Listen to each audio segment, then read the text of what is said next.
Costume design कुठलाही department असो त्यात मॅनेजमेंटचा पार्ट खूप महत्वाचा आहे. हा, तसंच मला एका फिल्मसाठी बोलवलं होतं, द माइटी हर्ट. अच्छा. पुण्यातली सगळ्यात मोठी फिल्म होती, हॉलिवूड फिल्म होती खरं तर. बरं बरं बरं. अंजलिना जोली, ब्रॅड पिट हे ॲक्टर्स होते त्या फिल्ममध्ये. अरे वा. त्या फिल्मला मला बोलवलं ड्रेसमन म्हणून. हम्म, हम्म. मग ड्रेसमन म्हणून बोलव, पुण्यातले खरं तर माणसंच खूप कमी होते तिकडे. मग मी ड्रेसमन म्हणूनला गेलो आणि पहिल्या दिवशी त्यांनी मला सांगितलं की तुला सगळं जमतं, तू प्रोडक्शनला काम कर. बरं. म्हणजे आणि- ऍक्टिंग झालं, हा, ड्रेसचं झालं. ड्रेसचं झालं, आर्ट डिरेक्शन झालं, आता प्रोडक्शन मी त्या फिल्मला प्रोडक्शनला होतं अक्षरशः. बरं. तर काय होतं, ते हॉलिवूडच्या टीमचं म्हणजे प्रोडक्शनच्या टीमचं मी गोष्टी मॅनेज करून द्यायचं त्यांना. बऱ्यापैकी पर्चेसिंग होतो मी. बरोबर आहे. पर्चेसिंग करून द्यायचो. हॉलिवूडच्या टीमला चहा, कॉफी जे काय लागतं, फळ, फ्रूट मी सगळं आणून द्यायचो. बरं बरं बरं. हा. आणि ते फिल्म खरं तर आम्ही इथे केली म्हणला आणि खूप मोठी फिल्म झाली ती. ओके. हा. ती फिल्मला प्रोडक्शनला केली. लगेच एक यशवंत शिंदे म्हणून प्रोडक्शन मॅनेजर होते पुण्यातले. हम्म, हम्म. तर त्यांनी मला एक फिल्म दिली, शिवाजी द बॉस.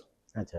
मला वाटलं रजनीकांत. रजनीकांतची फिल्म. हो, हो. पहिल्यांदा मी रजनीकांतला बघितलं अरे वा. फिल्म लाईन मध्ये येऊन, की असं की यार हा. ही व्यक्ती आहे रजनीकांत. जेव्हा तो सीन होता हो हो हो हो. तो वाला सीन, हम्म. आणि त्याच दिवशी मी येऊन झालो होतो की शूटच्या पहिल्या दिवशी तो वाला सीन होता. हम्म. जेव्हा रजनीकांतला बघितलं मी, तेव्हा मला वाटलं की हा, मी खरंच आता फिल्म लाईन मध्ये आहे. हा, हा. बरोबर. आणि मराठी, हिंदी, तमिळ ह्या सगळ्या फिल्म लाईन मध्ये आहे. क्या बात आहे. कारण मी इंग्लिश फिल्म केली होती, हम्म, हम्म. मराठी केली, हिंदी केली, आता ती तमिळ होती ती पण केली. वा वा. तेव्हा मला खूप छान वाटलं.